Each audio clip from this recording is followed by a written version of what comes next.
నంద్యాల కడప జాతీయ రహదారిపై జరిగిన రోడ్డు ప్రమాదంలో ప్రైవేటు ట్రావెల్స్ బస్సు లారీని ఢీకొని ఒకరు మృతి చెందిన సంఘటన ఆదివారం తెల్లవారుజామున చోటు చేసుకుంది.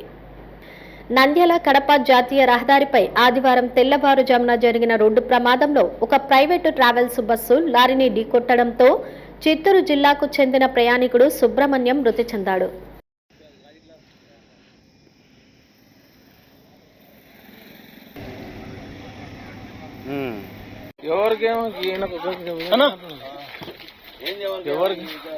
అన్న ఫోన్ చేయండి అన్న పోలీసు వాళ్ళకు.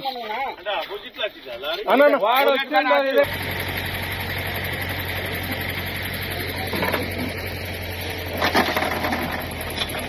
30 మంది ప్రయాణికులతో అరుణాచలం నుంచి హైదరాబాద్ వెళ్తున్న ప్రైవేటు ట్రావెల్స్ బస్సు లారీని ఓవర్టేక్ చేయబోయి ఢీకొనడంతో సంఘటన చోటు చేసుకుంది. సంఘటనా స్థలానికి చేరుకున్న పోలీసులు కేసు నమోదు చేసుకుని మృతదేహాన్ని ఆళ్లగడ్డ ప్రభుత్వ ఆసుపత్రికి తరలించారు.